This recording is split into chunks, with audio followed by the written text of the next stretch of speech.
Good morning. How many of you have heard it said that breakfast is the most important meal of the day? Well, it isn't. It's coffee. Coffee is the most important meal of the day. According to the National Coffee Association, nearly 83% of American adults are coffee drinkers.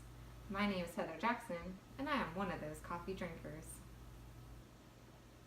We all have our routines and habits for getting our daily caffeine fix. Some of us visit our favorite local coffee shop where we stop by on our way into the office and order our own special concoction, maybe a grande non-fat white mocha with whip and an extra shot. Others are fascinated with specialty blends that we meticulously brew in precise proportions with our beloved French press. Now, I'm a simple girl. I like something fancy every now and then, but my everyday cup is a straight, strong brewed cup of Kirkland coffee made in my Mr. Coffee coffee maker. For me, I literally cannot function without my first cup of coffee right when I wake up in the morning. My husband is almost always up before me and has therefore already lovingly prepared a delicious pot of Kirkland coffee for us to enjoy together. I roll out of bed after I've snoozed my alarm a time or two and head straight to the kitchen for my morning cup. I get all settled into my comfy little spot on the couch and sip, preferably in silence. My family knows better than to try and talk to me until I've gotten at least halfway through my cup, at which point I am finally ready to join the land of the living. Can anyone else relate? I suspect many of you have your own routines, habits, or rituals in regard to your morning cup. But have you ever wondered how that magical being came to make such a wonderful beverage? Who discovered it? Do other countries take coffee as seriously as America does? Are there really health benefits related to consuming this fabulously caffeine-laden beverage? Well, those are some of the things that we are going to talk about today. The story goes that it was on the ancient coffee forest of the Ethiopian plateau that the energizing ability of the coffee berries were first discovered by a goat herder named Kaldi. He noticed that when his goats ate the berries, they would not sleep at night. So he took some of the berries to the local monastery where he told the abbot of their energizing effects. Legend has it that it was this monk who first made these berries into a drink.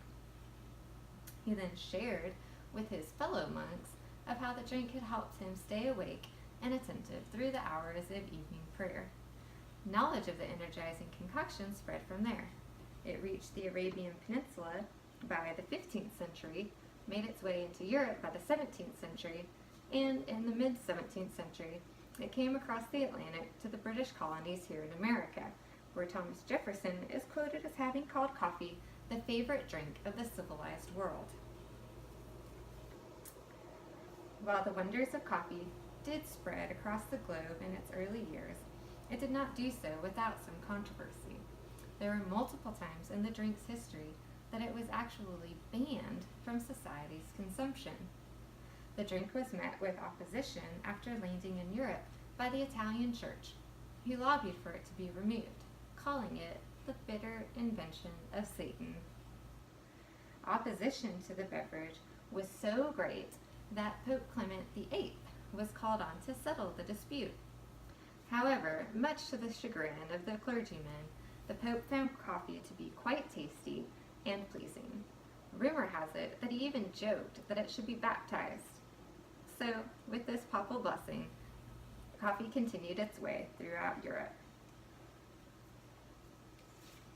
Other stories exist of it being banned in Mecca in 1511 by the governor who believed it to stimulate radical thinking, and frowned on the Sufi sect that used it to stay awake during funerals and prayer.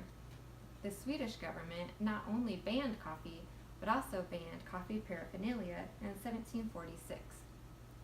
They ordered convicted murderers to drink it, believing that it would kill them. Another interesting ban occurred in Prussia in 1777, when Frederick the Great issued a manifesto declaring in part that beer was superior to coffee. Now that is a tough debate, but not one that we'll get into at this time. Who knew coffee had such a colorful history? It is perhaps not surprising that along with coffee came the coffee houses that we all enjoy today.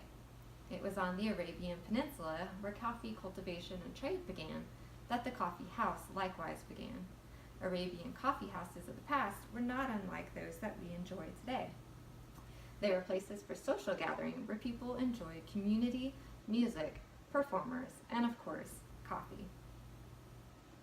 The popularity of the coffee house, of course, spread to Europe, where there were over 300 coffee houses in London alone by the mid-1700s. Today, we enjoy an eclectic mix of both large coffee retailers like Starbucks and also small, locally owned and operated shops like Ampersand and Brewed that serve coffee right here in Fort Worth.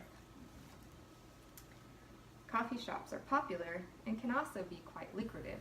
In 2017, Starbucks reported earnings of over $22 billion.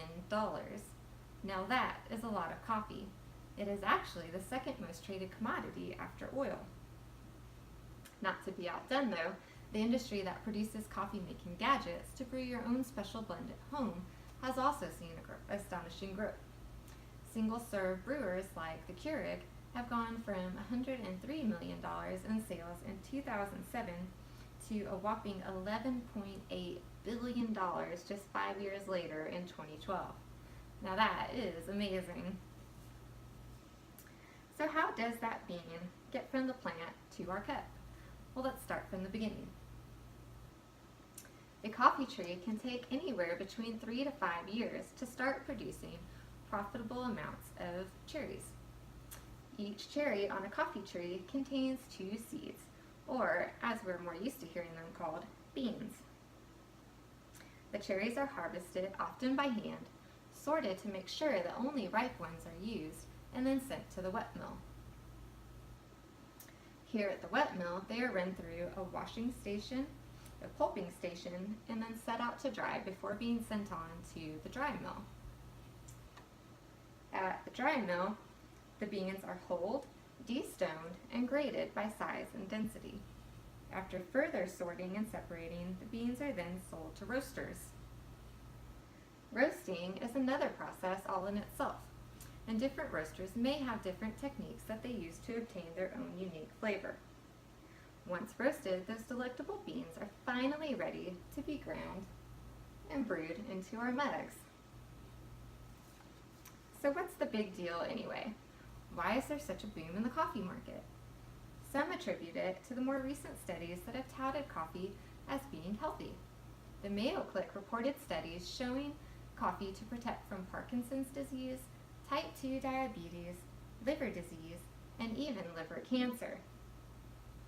Healthline, there's also an apparent correlation between coffee and an improvement in cognitive function and a decrease in the risk of depression. Healthline lists out several other benefits of coffee consumption, including up to a 65% decreased risk of Alzheimer's disease, a lower risk of certain types of cancer, a lower risk of stroke, and may even help you live longer. Other benefits include improved physical performance and improved mental performance, such as memory, mood, vigilance, and reaction times. Coffee is also full of needed nutrients like riboflavin, pantothenic acid, manganese, potassium, magnesium, and niacin. Add to that its fat-burning potential, and coffee is virtually a superfood. So, in summary, we have learned a lot about the origins of not only coffee itself, but of coffee houses too. We've learned about the process by which coffee gets from the plant into our cup, and we've seen some interesting statistics about the growth of the coffee industry. We've heard some fascinating stories about bans on coffee and its early history, and we've discussed some of the more recent studies related to the possible health benefits that coffee can give us. I think USA Today said it best when they described coffee as an affordable luxury, a boost of disease-fighting antioxidants, an intoxicating aroma, and a beverage that brings people together. So, whether you're an avid coffee drinker or just enjoy the occasional cup, I hope you've enjoyed learning about this remarkable being as much as I have, and will perhaps savor your next cup a little more. Because after all, coffee is the most important meal of the day. Thank you.